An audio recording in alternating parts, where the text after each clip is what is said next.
So, good morning, guys. This is Rustic Wanderer. I'm a travel vlogger and lifestyle vlogger. So, welcome back to my channel. I'm today here with Dr. Jack Seeley at Seeley Chiropractic Clinic in Hello, Oulu. everybody. This is the third episode of the series where I'm getting my adjustment done today. And before we get started, we're gonna talk a little bit more about these kind of professions for getting back to a healthy life.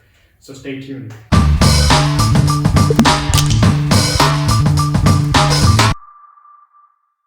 So, Dr. Jack, before we start off with my adjustment for today, I'd like to talk a little bit more about these professions, right? So there is chiropractic, there's acupuncture, there's physiotherapy, there's sports massage, and a whole bunch of other things. How do I, as a person, non-expert in any of them, decide, when to opt for which one? Could you explain a little bit more about how these things work? Yeah, it's a good question. So depending on the type of problem you have, there's many different professions that you could go to. I mean, if you go typically with an injury, so if you hurt yourself, you would quite often go see the medical doctor first, rule out any major ruptures, for example. So if you've had a sports injury, for example, and it's a muscular problem, muscular pain, if that pain is not going away, you'd want to go check first with a medical doctor. They might want to see if the muscle is ripped. The muscle could be the whole muscle could be ripped off the bone, or the muscle itself could be ripped, the muscle belly.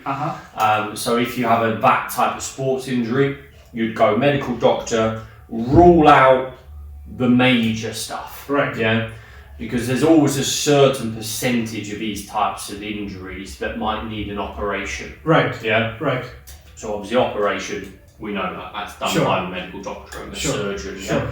So as long as it's not that severe, then after an injury like that, you would be looking at maybe something like a physiotherapy. Because the physiotherapist would be a specialist with the muscular stuff, the exercises, rehab-y type work. From that perspective, a chiropractor would be thinking, if you went to see a chiropractor, why did that injury occur? So quite often what I've found, if someone has an injury to a muscle, it's normally some sort of imbalance in their body originally. So that means that muscle is more susceptible to an injury. So it's vulnerable for further injuries from then on.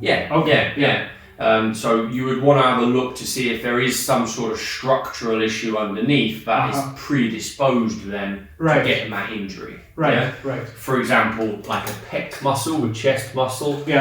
If you've ripped that by doing some sort of bench press, you probably have some restriction in your shoulder movement, and you might even have some problem with the nerves coming from the neck that control that area. So that's something that chiropractic could help with. So rehab, that sort of stuff, you'd be looking at physio, structure, alignment, prevention.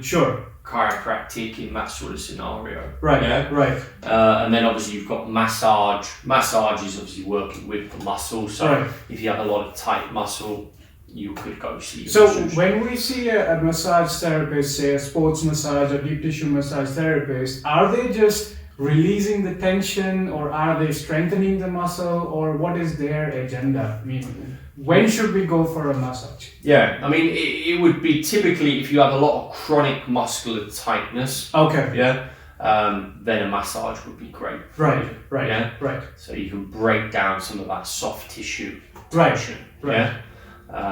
But again, also there's always like a little bit of a spin back to chiropractic, because we look at things so differently. You have to look at, why is that muscle getting tight in the first place? And that again quite often is a postural component.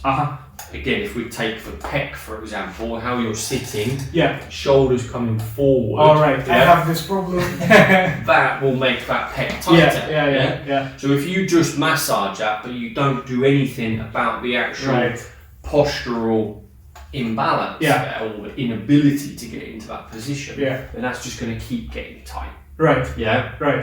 So chiropractic will always look at things a little bit deeper, looking at more of how is the structural alignment affecting the other stuff. Right. Yeah. Right.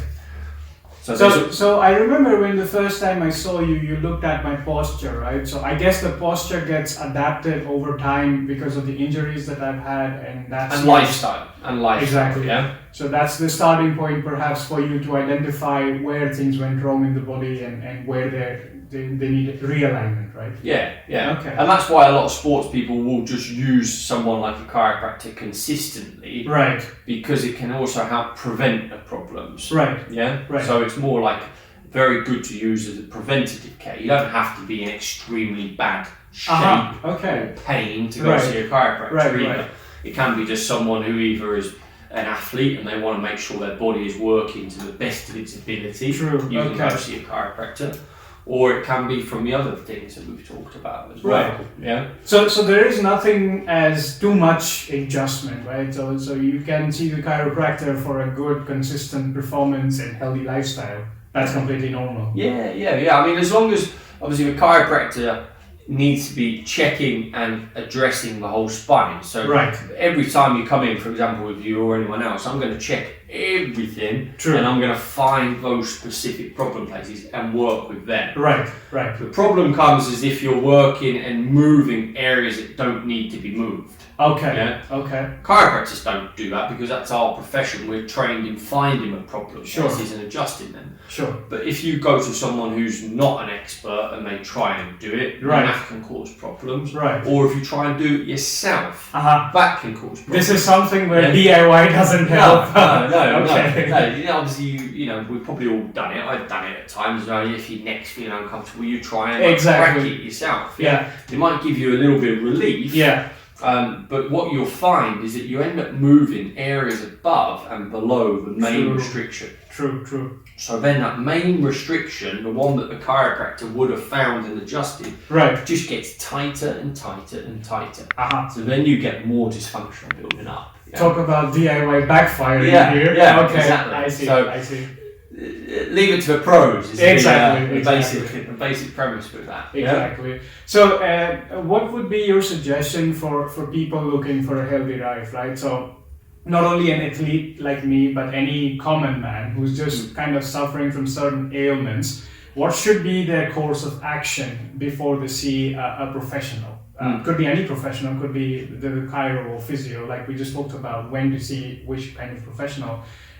Would there be any generic kind of, steps that they should consider? Like, okay, I've done this, and now I'm ready to see the professional? Yeah. Well, I suppose, with all change, it first starts with a thought in their mind, yeah? Right. So they have to address what do they want to achieve. Okay. Yeah? Okay. With most people, when it comes to health, they only start really looking after it when they've lost it.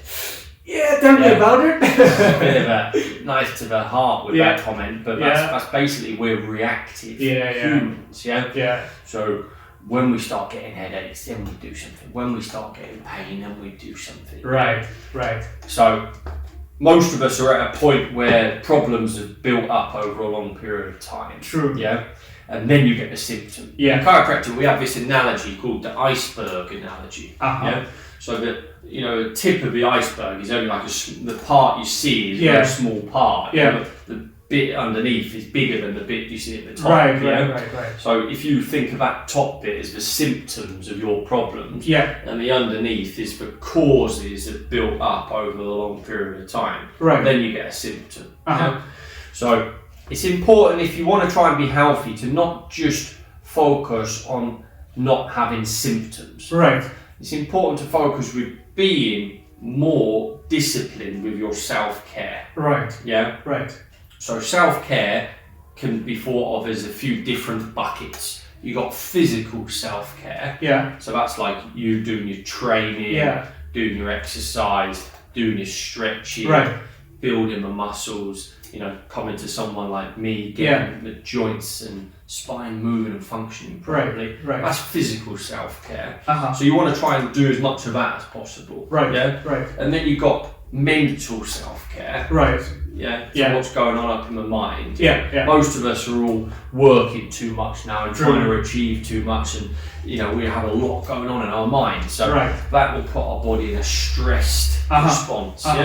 So it's important to think of having some systems in place to help that. And then you've got your chemical stuff as well. So that's what you eat, what you drink. If you smoke, bad air quality. We're lucky in Finland, the air quality is amazing. But if you lived in like Mexico City, it's going to be different. So trying to implement some healthy structures with that as well. So basically, the premises of health in general is trying to get those buckets looked after. Don't let that overflow, because when it starts overflowing, that's when you're going to get a lot of disease processes. So going back to your example, what you should do, maybe you need to just think about those 3 different buckets and analyze your own life. Like, what could I do better? Could I do more physical stuff? Am I neglecting the emotional? Do I have a really bad diet? Can I improve that? And then this is going to give you a really good basis of health. And that would also be kind of like a good decision-making criteria for what kind of professional do I need help with, like a nutritionist or a psychologist or a professional like you who does like physical ailment treatments. That's a pretty good point. So that would be like self-analysis before jumping to conclusions, and kind of making an ideal in your head as to what you wish to achieve. That's a great point there. All right. Thanks so much for this informative session, and explaining to a kind of layman like me as to how to go about the decision-making process.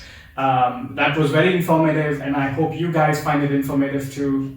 If there are any further questions, I'll leave Dr. Jack's email if you're in Finland, specifically in Helsinki or Oulu. Please contact him and come visit him for a healthy life. I have seen a lot of improvement over the last few adjustments already, and as you can see, I am back here again for more. So that is Rustic Wanderer and Dr. Jack Seeley signing off. Hope you have a nice day. Thanks, guys. Bye-bye.